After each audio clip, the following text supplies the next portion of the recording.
deputado Edson Magalhães hoje falou muito bem sobre a questão da necessidade do investimento em educação de qualidade, de verdade, de inclusão, e não em debater, né, e querer implantar a questão da redução da maioridade penal, como se isso fosse resolver os problemas da violência.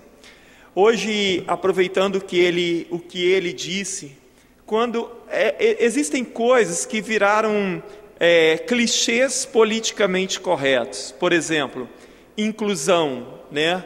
Inclusão dos excluídos, seja do pobre, do negro, da mulher, do deficiente, dos homossexuais,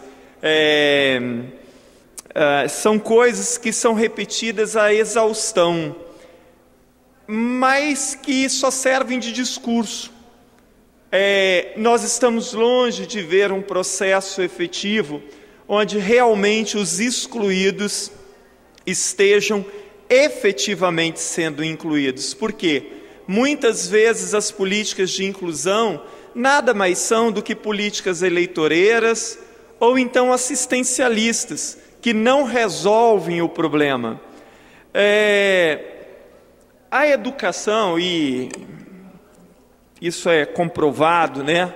Ela é o grande caminho, não é o único, mas ela é o grande caminho para se vencer obstáculos, para se reduzir preconceitos e para se incluir socialmente as pessoas. E agora nós estamos num momento fundamental, porque nós estamos discutindo a maior lei a respeito da educação, ou melhor, a maior política educacional, que é o Plano Nacional de Educação e o Plano Estadual de Educação. O governo passado falhou, o atual governo falhou também, por não ter debatido a exaustão com aqueles que mais estão envolvidos no processo e com toda a sociedade, a formulação das metas que deveriam ser cumpridas nos próximos 10 anos. É lamentável, eu como educador, eu tenho sido um batalhador pela educação, e é lamentável como a educação é tratada. É um descaso atrás do outro.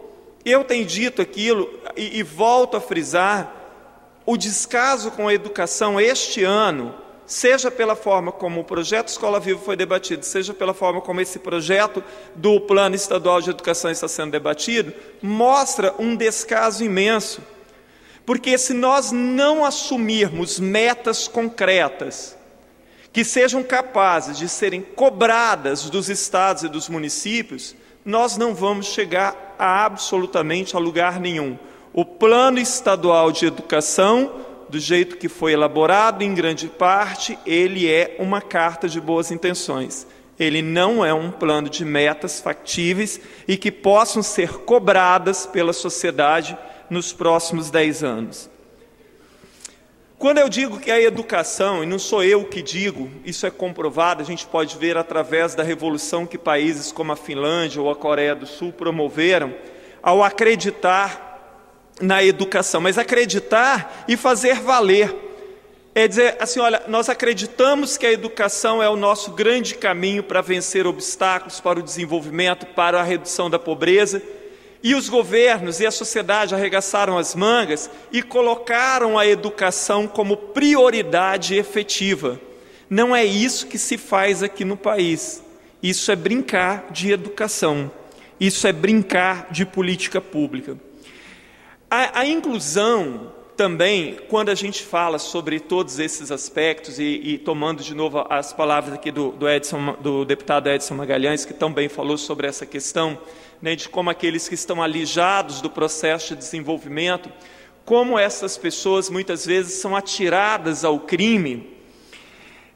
O Estado, ele precisa se fazer presente. Por exemplo, de tempos em tempos nós descobrimos uma fórmula mágica para resolver a segurança, ou a saúde, ou a educação, ou seja lá o que for. Do nada se tira um projeto e olha, agora isso aqui vai resolver o nosso problema da segurança. Para pouco tempo depois, se observar, que aquilo não funcionou, que aquilo não deu certo, que talvez ali amenizou um pouquinho, pontualmente, um problema ou outro, mas passou longe de ser resolvido. Por quê? Porque nós não pensamos os problemas conjuntamente também. Nós pensamos o problema pontualmente. Então nós pensamos a segurança como se ela fosse um problema que não tem nada a ver com a educação. Ou pensamos a educação como se ela não tivesse nada a ver com a segurança e com a saúde, com o meio ambiente, com o lazer, com o trabalho e por aí vai. Por exemplo, se você vai a um bairro muito pobre, onde as famílias são muito pobres, onde existe muito problema de violência e uma infinidade de outros problemas, e você instala ali uma escola maravilhosa, muito bem equipada, com excelentes professores, mas não cuida de mais nada, a possibilidade de que aquela escola seja útil para resolver os problemas daquela região é pequena. Porque somada a isso, tem que vir um projeto que una, né, e que interligue todas essas questões. O Estado ele tem que se fazer presente de uma forma generalizada. Pessoas que vivem à margem da sociedade, a parcela mais pobre da sociedade, essa parcela ela precisa se sentir cidadã, mas cidadã de verdade. Então a pessoa está ali num bairro onde não tem uma escola, não tem um posto de saúde decente, não tem trabalho, não tem lazer, não tem um serviço de saneamento adequado, às vezes nem serviço de recolhimento de lixo existe nessas regiões.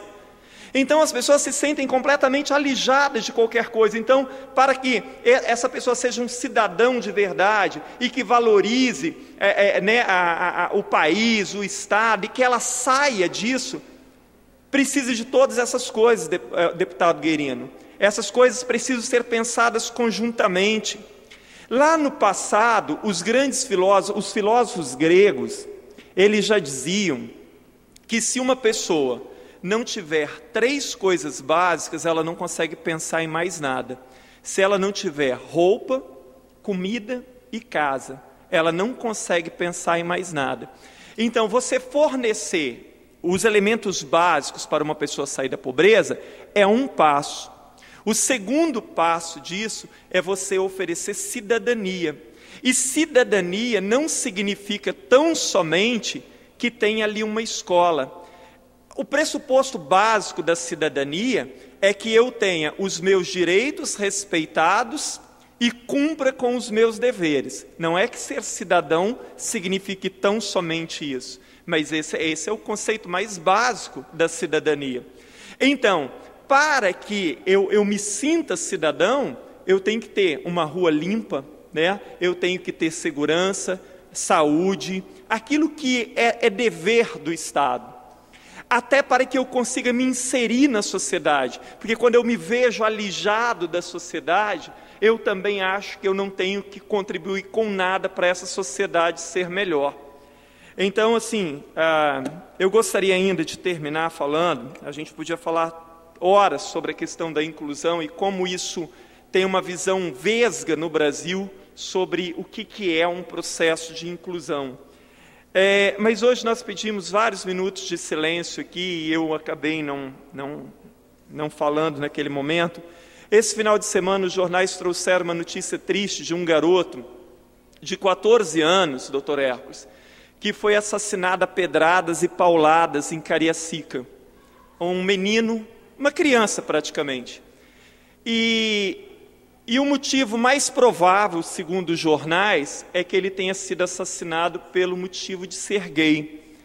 Então é lamentável que a gente esteja vivendo numa sociedade em que a violência chegue a esses extremos. Então nós temos nos indignado com muitas coisas, né? E nós não podemos perder nunca a capacidade de indignação. Mas o que dizer diante de um ato como esse, de uma monstruosidade como essa, que uma criança seja assassinada a pedradas e pauladas pelo único motivo de que se tratava de um menino que tinha gestos afeminados e que provavelmente fosse gay. Isso é lamentável e deveríamos refletir bastante sobre o que nós andamos falando, o que nós andamos recriminando e como nós nos postamos diante de uma infinidade de outras coisas. Muito obrigado, senhor presidente.